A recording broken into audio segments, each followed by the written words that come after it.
We have a presentation tonight by Barry Howard, who is, I always say the CEO of the Webster Chamber of Commerce. Is that an accurate title? Yes, I am the president and CEO of the Webster Chamber of Commerce. Okay. And this is a presentation about some of the Chamber of Commerce and other road signs leading into town. So good afternoon, everybody. You've already been introduced to me. I think everybody here already knows who I am. So I want to just give you a little history and then just let you know what the Chamber is up to of late. There are 3 signs on the video or on the screen. You have one, which is the one on 104 westbound by County Line Road. I gave you a handout that's got the other 2, which are on Empire Boulevard as you come into town, eastbound at the Penfield border, and then Route 250, which is northbound as you come into town just before you get to the Good Shepherd Church. These 3 signs were bought, paid for, and installed and are currently maintained by the Chamber of Commerce and in the past by the 10 organizations that are listed on the sign. The American Legion, Kiwanis, the Knights of Columbus, the VFW, the Harmony House, the Eastern Star, the Lions, the Masons, the Museum, and the Rotary Club. For a long period of time, they originally funded the signs or assisted to fund the signs. The majority came from the Chamber and they put in a contribution, and subsequent to that, for a long while they gave us some money, the Chamber, to maintain. We, as you can see from the pictures, we mow the grass, we make sure everything's trimmed, we make sure that the signs are looking good. But these signs are 20 plus years old. They were only designed to last for 20 years. We have the one on 104 in your package that's now been broken for the second time. It's kind of split. It got hit in a bad windstorm, or the plow hit it, or some, I mean not the plow, but the plow snow hit it. And the one that's on the Empire Boulevard on the front of your sheet, you can see it's severely faded. So the time has come for us to replace these signs. So we're in the process right now of soliciting information and finding out exactly what it would cost to replace the signs. It's estimated that they'll probably be about $6,000 a piece if we were to build the exact same sign that we currently have, which would be about $18,000 for all 3 signs. And we don't have any indication yet from any of the groups. We're just reaching out to them now to see whether or not they're interested in funding. And if they are, they would be on the sign. If they aren't, they wouldn't be. And whether we even want to put the organizations on the sign is going to be dependent upon what they're able to contribute towards those signs. So the reason I'm here tonight is to let you know that we are in the process of looking to replace these signs. They are all on state property. They are all permitted to the Webster Chamber of Commerce by New York State, Route 250, Route 104, and Route 404 Empire Boulevard. We have the intention of doing something with them. And if nothing more, we will put up something that says Webster, welcome to Webster, Webster Chamber of Commerce, with our phone number and our website on it. But I'm just wanting the town to be informed that we are in the process of this, and asking if at this point in time there's any interest in participating at multiple levels. If there is a desire for you guys to have input as to what should be on the sign or what shouldn't be on the sign, we would like to hear from you about that. If you have an interest in assisting with the financing of the sign, we would like to hear about that as well. I know that this isn't anything that's been in the budget. It's not anything that's in our budget. And as you can see from the 104 sign, I wasn't planning on fixing it a second time this year, but when I got pictures of them this morning and saw how really bad they are, I wanted to kind of accelerate this process. I think that it's important for us to have something that is good looking, something that is appealing when people come into town. The only other sign that I know of that welcomes people to Webster, there are a couple of signs that welcome people to the village, but the only other one that I know of is on the back page of that packet that you have, and it's a welcome to Webster Town. It, I believe, is a town sign, and I don't know how long ago it was put up, but it does say established 18, or otherwise it's just got the logo on welcome to Webster.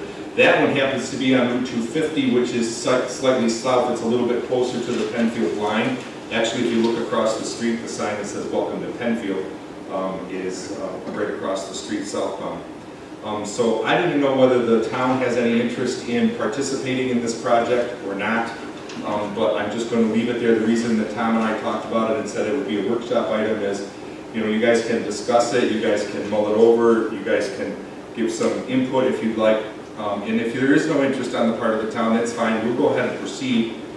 We've done it in the past. We did it 20 so. I think The sign company seems to think that they're about 24 or 25 years old. She wasn't quite sure when. The sign that's on Empire Boulevard that you see that's on that front page, that sign was actually replaced in 2007 when it got hit by a car. So we had to rebuild the entire sign. And at that point in time, the cost to replace that sign was close to $4,000. And we had to rebuild the whole thing.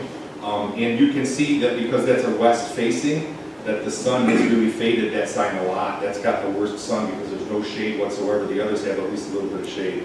So it's time for us to do that, and so I just wanted to come in, let you know what we were doing, let you know that we would like to have your input, and answer any questions that you might have.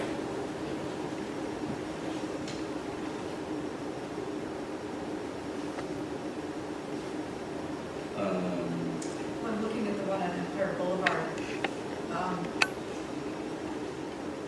I would just love to see those two signs being incorporated somehow, rather than having the Webster Warriors right next to the Webster Chamber of Commerce. I don't remember, Barry Dean's in the room, he might remember, but that Webster Warriors sign got put up, I think, in 2001, so that sign's been up there for 20 years. Welcome to the Class A State Football Champions 2001, and then again in 2002, so those signs are, one, it's a little bit outdated as information, and two, that sign's a little bit old as well. And it was controversial at the time. Oh, Really? Put the sign up? Yes. Hmm. Because not everyone was included on that sign. We had many champions in town from both schools. Okay. And Yeah. both male and female teams. Good point. Multiple teams were Multiple also teams. state champions and they didn't get a sign. There you go. There you go. Always a controversy. yeah, we And the same is going to be true for us when we start talking about the civic organizations. There's going to be some that are financially able to participate, there's going to be some that aren't. And obviously we can't put people's names on if they aren't, but we're going out to them right now. Every one of these organizations is either in existence still or in some form of existence that morphed into from one thing to the next. I thought that there were a couple of them that were out of existence, but that's not the case. They are still alive. How well they are, I don't know. But as an example, the Harmony Society, the Barbershop Harmony Society, I think has morphed into the Genesee, the chorus of the Genesee. So we would, determine what that. But these have been up for 20 years. The time has come. They're not terribly fancy, but they do give an appealing welcome to the town. So I take it you have a minimum amount of money for an organization to donate to allow them to get on the sign.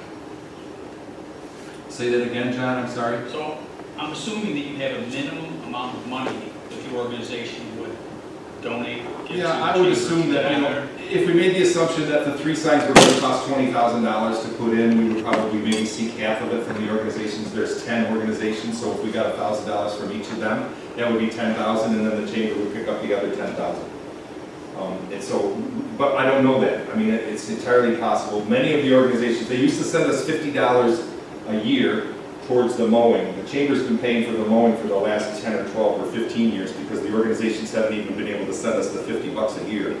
The $50 a year went for making sure that the signs were trimmed and mowed. We also have another sign, as you know, the bushes on the town, on 104 coming into town. Those are also, that's also a chamber project that we did that's maintained by the chamber on an ongoing basis out of our budget. So whether the organizations will be able to participate, so I don't know, if each of them said they could give us $500, now we've got $5,000, or if there's other organizations that wanted to give us money. And again, I'm concerned about the issue that Barry brought up, is that if you go to these 10, what about this organization? What about that organization? Are they going to say, why am I not on the side? So I'm in a spot, but I'm just working my way through it to see what we want to do.